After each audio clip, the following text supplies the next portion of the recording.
لائیں کہیں کہ ہمارا رب اللہ ہے، پھر اس پر جم جائیں۔ ان پر فرشتوں کا نزول ہوتا ہے، نہ کوئی غم کرو نہ خوف، خوشیاں مناؤ جنت کی جس کا تم سے وعدہ کیا گیا تھا۔ اللہ کی ربوبیت پر اطمینان جب انسان کو ہو جاتا، میرا رب اللہ ہے، ربی اللہ، انسان کے لیے نہ کوئی کھٹکا، نہ کوئی خطرہ، نہ کوئی خوف، نہ کوئی حزن۔ جو کچھ ہو رہا ہے کس کے اذن سے ہو رہا ہے؟ اللہ کے اذن سے۔ اللہ کے اذن کے بغیر پتا تک نہیں ہلتا۔ یہ کوئی اندھا بہرا مادہ نہیں ہے جس سے مجھے کوئی خوف ہو۔ اندھا بھینسا چلا آ رہا ہو اس سے تو ڈرنے کا ہر انسان کو ڈرنا چاہیے، نہ معلوم کس کو ٹکر مار دے۔ لیکن نہیں، اس کائنات کو چلانے والا ایک سمیع و بصیر خدا ہے، وہ جو میرا دوست ہے، میرا ولی ہے۔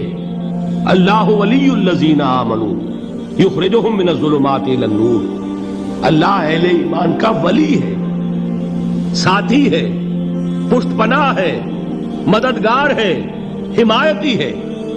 بتائیے جسے یقین ہو جائے کہ اللہ میرا مددگار، اللہ میرا محافظ، اللہ میرا پشت پناہ، اللہ میرا حمایتی، اس کے لیے کوئی خوف ہوگا؟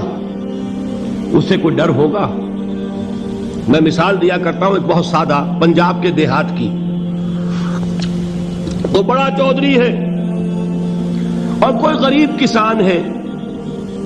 اس غریب کسان کے جانوروں کو ہر وقت اندیشہ ہوگا چوری کا، کوئی میری بھینس کھول کر نہ لے جائے، کوئی میرا بیل کھول کر نہ لے جائے۔ لیکن جس کے بارے میں یہ سب کو معلوم ہو کہ وہ جو بڑا چودھری ہے وہ اس کا دوست ہے، اس کی بچیا کو کوئی خوف ہوگا؟ اس کی بھینس پر کوئی ہاتھ ڈالے گا؟ اسے کوئی اندیشہ ہوگا؟ نہیں۔ کیوں؟ کہ وہ بڑا چودھری، بڑا اس کا یہاں کا سردار، جاگیردار، سب کو معلوم ہے وہ میرا دوست ہے، کوئی میرے خلاف اقدام نہیں کر سکتا۔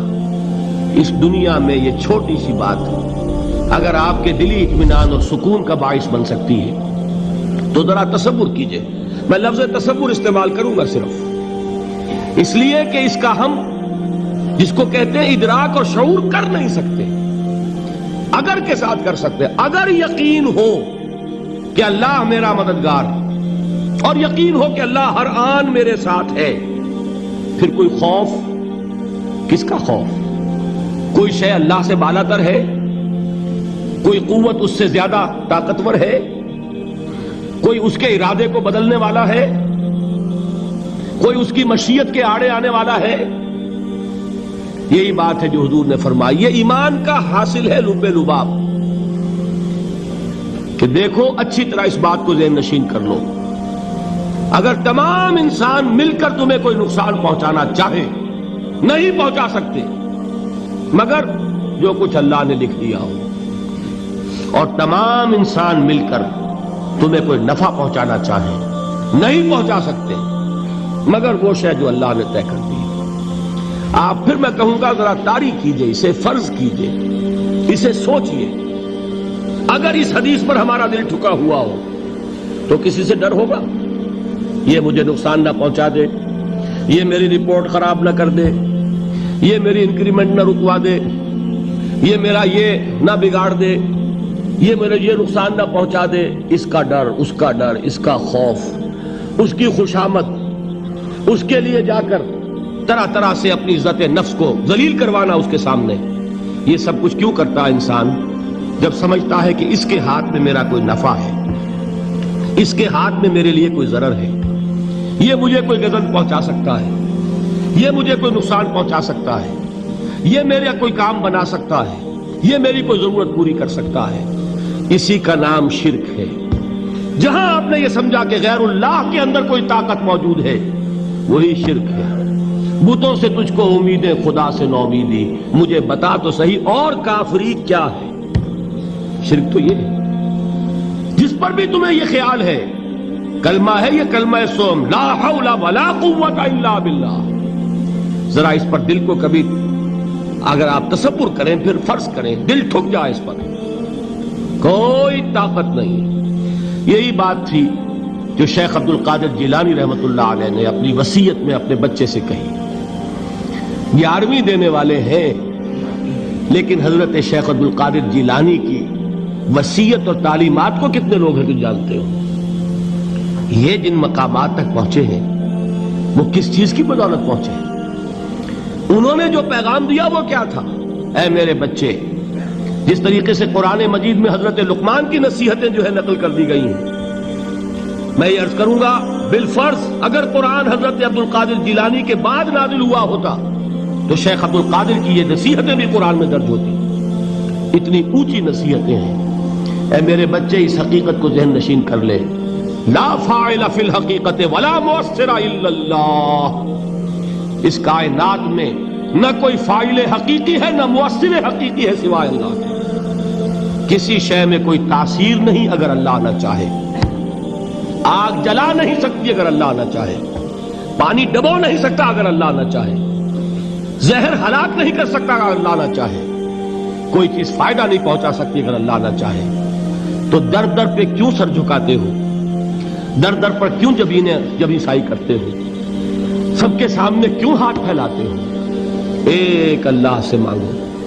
ایک اللہ کے سامنے زمین پر اپنی جبین رکھو. لا فاعل فی الحقیقت ولا مؤثر الا اللہ. نظر آتا ہے ہمیں کہ پانی پیاس بجھا دیتا ہے. پیاس بجھانے کی صلاحیت پانی میں نہیں ہے، اللہ کے اذن سے.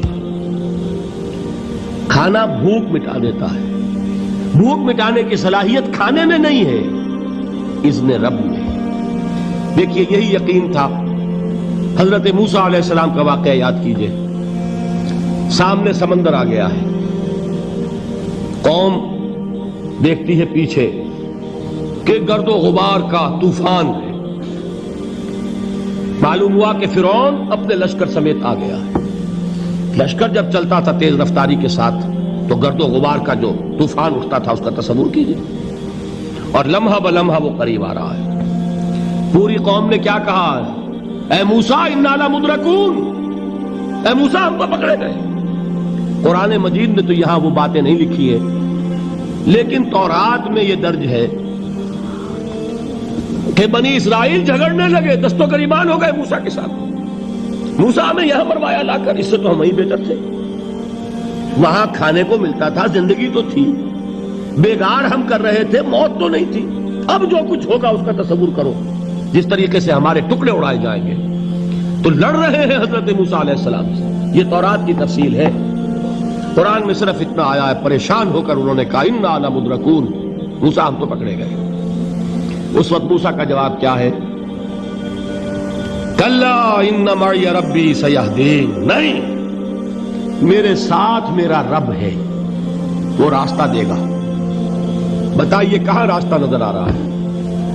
یہ ہے ایمان بالغیب. راستہ نظر نہ آئے تب اللہ پر یقین ایمان ہے.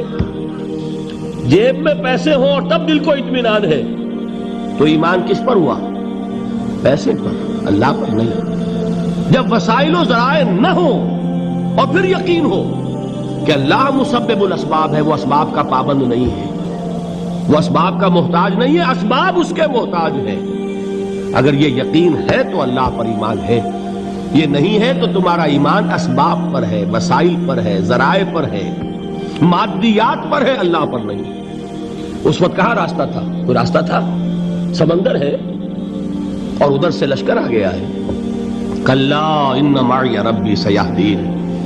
اب دیکھیے ایمان کہہ دینا آسان ہے، ہوا معکم اینما کنتم، جہاں کہیں بھی تم ہوتے ہو اللہ تمہارے ساتھ ہوتا ہے.